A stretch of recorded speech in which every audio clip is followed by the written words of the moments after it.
take yourself back just a few short years ago. Yes, I've used this introduction before, but bear with me, this is relevant. So, back in the late 1990s, early 2000s, we had some big TCGs circling. We had Magic the Gathering, Pokemon, and Yu-Gi-Oh! But there was a fourth outlier trying to make a name for itself. The name was Duel Masters. Well, actually, Duel Masters was the name of a manga that featured the main character of the same TV show, Shobu, playing Magic the Gathering, but that later turned into playing their own card game called, I can't pronounce this name half the time for myself, you can just read it up on the screen right here. They mention it so much in the anime and I can't remember for the life of me. But long story short, there was an anime called Duel Masters, a trading card game released into that, called something else in the anime. It's very confusing, but there was a tie-in game to this. A game that I played, because the only cards that I ever had from Duel Masters were fake knockoffs that I don't have anymore. I thought I did, I was going to bring them to this video, but I don't have them anymore, so they're gone. Okay, you know what, I thought I had my prop with me, I don't, hold on. This thing! This is the game that I played the ever-living crud of as a kid. Well, I played a few different trading card games as a kid. Bakugan, you've seen me play that on this channel, I played that as a kid. I played Yu-Gi-Oh! Capsule Monster Coliseum, and please excuse the noise in the background, I can't do anything about that, there's other things going out there outside of my control. But, because I never really had anyone to play the game with, the trading card game, and I never had access to the real cards, this was my only access to Duel Masters in South Africa, where the anime just never really happened. The only form of the anime that I saw was a little DVD that I had where I got to watch episode 1 and 2, I think. The one with Knight's using his Gatling gun helicopter dragon thing, I forget the name of the dragon, against Shobu. But yeah, I decided to revisit this game, and it's actually just as fun as I remember. Yes, I did almost fall asleep while playing it, but that's because I was recording it at 1 in the morning, so bear with me. You know, funnily enough, I actually got this thing at a boot sale, or trunk sale, if you want to call it that, for those of you in the US or Canada, whatever you want to call yourself, your country, Canada. Not brand new from the shelf, from someone's trunk, secondhand. It was still fun. So now sit back, relax, and enjoy this brief little glimpse at what this wonderful game was like. I say that looking through nostalgic lenses. This game was fun, playing again as an adult, but you'll see what I mean shortly. So first off, music in this game is still, I love it. I love it. I loved it as a kid, I love it now as an adult. Listening to it again, I'm getting nostalgic flashbacks, and it just screams early 2000s, trading card game, anime, yes. But besides the music, there's another thing I like on the screen right here, and that is, Goth Mommy, excuse me. She comes on when we try to make a new save, but I made a new save for this game, so we're going to skip right on past this and get straight into the rest of the game. Okay, so whereas the music is really nice, I will say one thing that's not so nice, looking back at this as an adult, is the cutscenes. I'm not gonna lie, it looks on par, if not a little less, better quality than Flash games from the early 2000s and mid-2010s. And that's not an exaggeration. I mean, I'm showing you the cutscene right here next to me, and I'm going to be showing you as well a Flash game that I used to play a lot as a kid. And you can see the animation is near identical in style and just how it looks. But the 3D cutscenes, those are slightly better, I guess. Not really. They just got the cel-shaded look to them. Yeah, that's cool. But I still don't think it's the greatest quality in the cutscenes for the characters. However, the one thing where this game shines is the battle animations for every single monster, with multiple animations made from multiple monsters from multiple angles, and yes, it just looks so good when you see it. Yes, it looks a bit choppy by today's standards, but for an early 2000s tie-in game to an anime, this actually looks really damn good. So on that point of the game's animated cutscenes looking kind of like a Flash game, the audio kind of reflects that as well. You can hear the characters talk in the cutscenes, and they sound it doesn't sound like it's done properly. Like, yes, I don't know what I'm doing with video, so my audio ain't right. I'm not a professional though, and I'm not selling the product. This is made to be bought and sold, and the audio doesn't sound too well for the characters' voices and cutscenes. But again, I'm going back to the music. The music is still superb.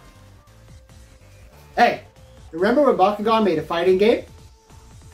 Bakugan Defenders of the Core was the second, well, not really, but sort of second Bakugan game that was made that people played, released for the Nintendo Wii, PS3, PSP, and Xbox 360.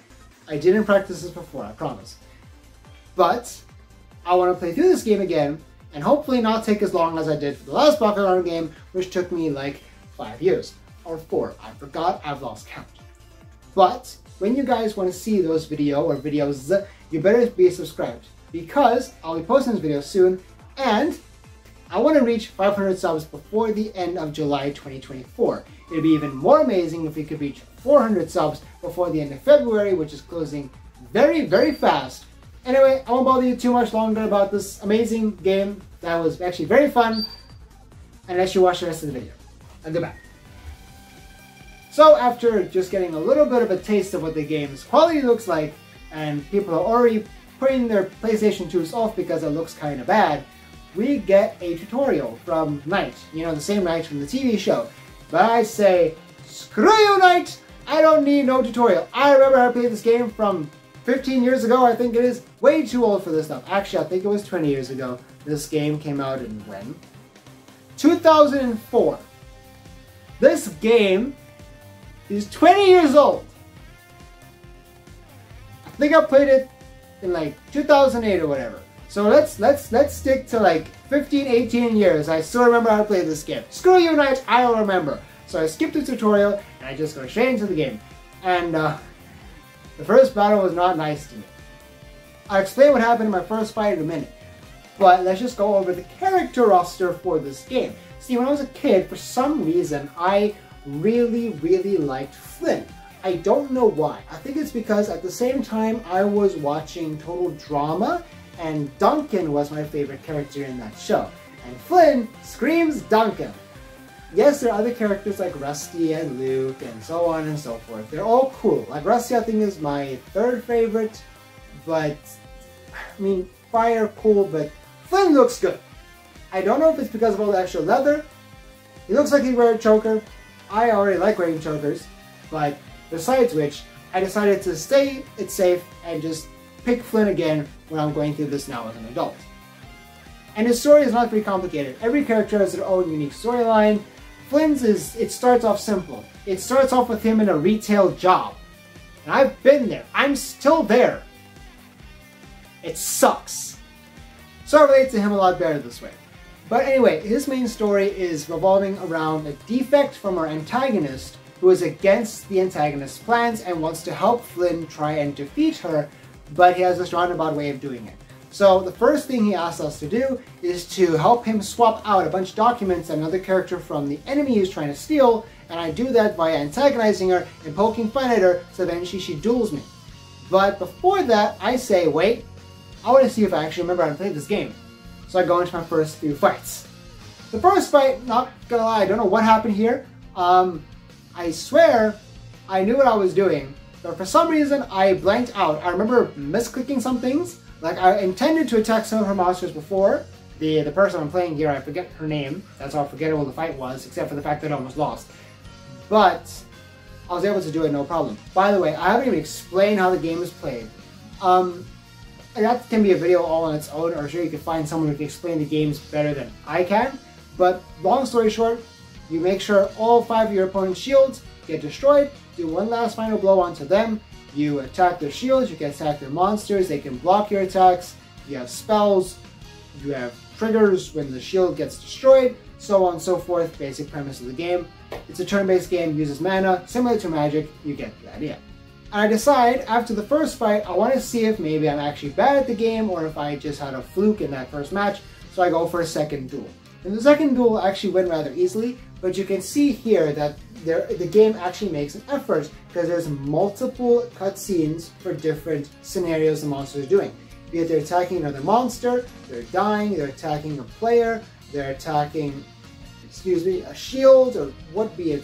Like, I'm showing 3 different animations for the same monster here.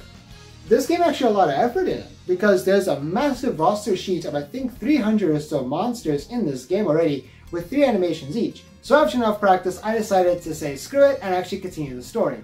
So I go and I find this Caitlyn lady at a tournament arena, poke, prod, poke fun at her, so then she decides to fight me. And I'll be honest, there's only really 2 key things I remember from this duel. First one being her Fartosaurus Rex. Yes, I know it's not a Fartosaurus, I know it's not even a T-Rex, it's a Triceratops, excuse me. Well, whatever dinosaur this is. But this got a chuckle out of me. And I think you deserve to listen to this too.